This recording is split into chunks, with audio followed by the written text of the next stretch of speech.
We live in a culture that is always changing, always evolving, always reaching greater and greater heights of tolerance and enlightenment.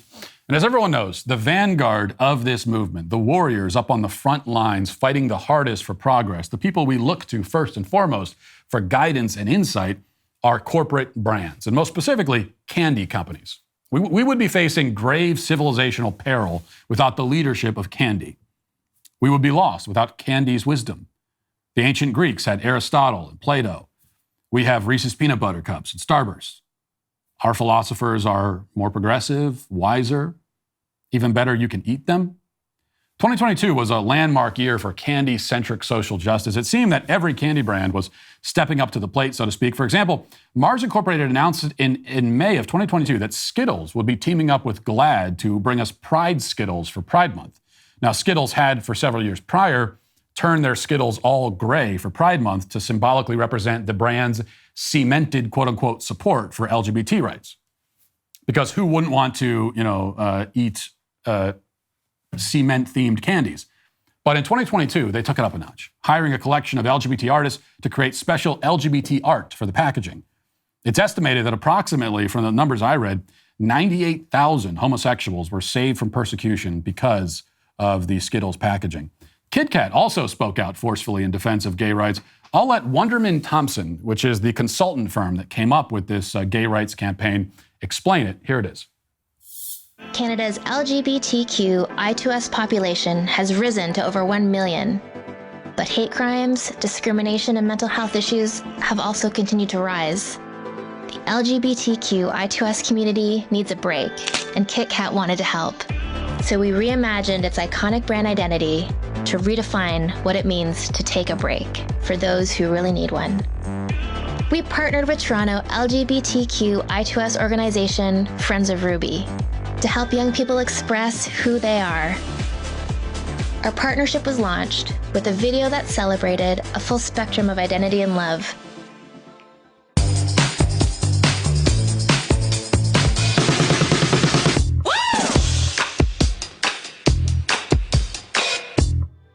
We created 2 limited edition KitKat flavors and sold them at the KitKat Chocolatory. All proceeds were donated to Friends of Ruby. We also sent the Pride bars along with custom mailers to LGBTQ I2S influencers. Wow. KitKat's traditional slogan is "Give me a break," which is exactly what most people say to themselves when they hear the acronym LGBTQI2S. So this campaign really makes a lot of sense, I suppose. It's got something meta going on here. But as heroic as the efforts of KitKat and Skittles were, they obviously paled in comparison to M&Ms. Indeed, M&Ms have been civil rights pioneers for a long time. They are the Martin Luther King Jr. of candies, some have said. Last year, they redesigned their candy mascots to be more inclusive. The changes were nothing if not bold and dramatic. Most startling of all, the green M&M ditched her iconic high heels in favor of sneakers, because M&Ms had decided that they could no longer enable those legions of misogynistic perverts who have candy-related foot fetishes. All the other M&M characters underwent their own makeovers in the hopes of making them more sympathetic and relatable to a new generation. That's what M&M said. We needed to sympathize with and relate to these characters because, of course, it's important to sympathize with and relate to an object that you're about to eat. This ability to see something as human and yet also consume it will at least come in handy when we all turn to cannibalism during the forthcoming apocalypse, I suppose. But that was 2022. Now it's a new year, and I'm pleased to report that M&Ms will be aggressively defending their crown as the world's wokest candy.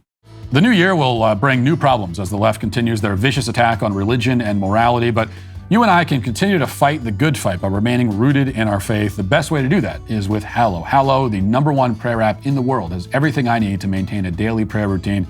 It's got over 6,000 audio-guided prayers, meditations, and peaceful music playlists. Plus, daily reminders will encourage you to keep up with the routine. Start the new year with daily Bible readings and reflections from the #1 Christian podcast, which is The Bible in a Year, or pray alongside Mark Wahlberg, Jim Caviezel, or Jonathan Rumi, who plays Jesus in the new hit streaming series, The Chosen. Just like physical exercise, daily spiritual exercise is critical to your well-being, especially in a world where attacks on faith and religion are happening all around us every day. Try Hallow for 3 months free at hallow.com/Matt Walsh. That's hallow.com/Matt Walsh today. Parade has this report, quote, "For the first time ever, select M&M packaging will feature a cast of all-female characters. Parent company Mars is releasing the new packaging to spotlight dynamic female M&M characters in celebration of women everywhere who are flipping the status quo, as revealed in a January 5th press release. The limited edition packs feature brown, green, and recently introduced purple, and will exclusively contain brown, green, and purple candies. The M&Ms brand is on a mission to use the power of fun to create purposeful connections as we work to create a world where everyone feels they belong. Gabrielle Wesley, Chief Marketing Officer, Margs Wrigley North America, said in a release, "Women all over the world are flipping how they define success and happiness while challenging the status quo. So we're thrilled to be able to recognize and celebrate them. And who better to help us on that mission than our own powerhouse spokes candies, green, brown, and purple." To represent the flip, the packaging shows the 3 female spokes candies standing upside down above a note, supporting women, flipping the status quo. Now, apparently there will be milk, chocolate, peanut, and peanut butter versions of the new packages, which is good because just like female human beings, as we've learned, there's no reason why the female M&Ms can't have nuts. Needless to say, this latest campaign by M&Ms has already been a source of great joy and inspiration for women all over the country and the globe. In fact, I have seen this firsthand. I walked into my living room yesterday, and I'll never forget this. I found my wife and my daughter embracing each other and smiling, just tears of pure happiness streaming down their faces.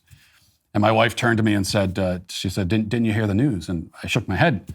Now, like everybody else, I'm on the M&M email list so that I can read all of their press releases and PR statements as soon as they come out, but somehow I'd missed this one. I don't know how.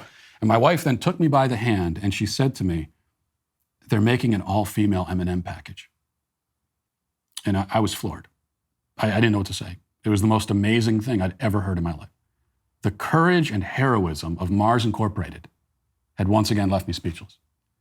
And then through tears, my wife and daughter, they both announced in unison, "We've never felt so empowered and inspired." And together we all wept. It was beautiful.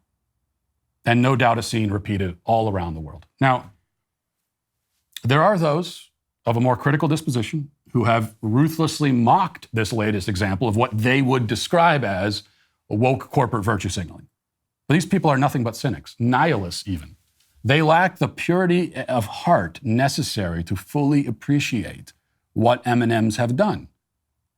They're so jaded they can't even admire an international corporate conglomerate brand when it comes up with an uplifting marketing campaign designed to empower women and also sell candies with 18 grams of processed sugar per serving. And there are still other critics who, they've pointed out that while Mars Incorporated is empowering women with purple candy, they're also facing a lawsuit filed last year by 8 Africans from the Ivory Coast who say that they were used as slave labor on cocoa plantations. It's hard, they say, to take their empowerment seriously when they're also profiting from the enslavement of human beings, allegedly.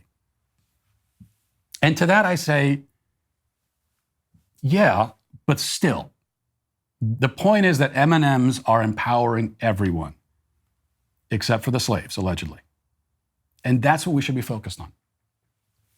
And that is why, once again, the critics and the naysayers, certainly not M&Ms or Mars Incorporated, are today canceled. And that will do it for this portion of the show as we move over to the members block. Hope to see you there. If not, talk to you tomorrow. Godspeed.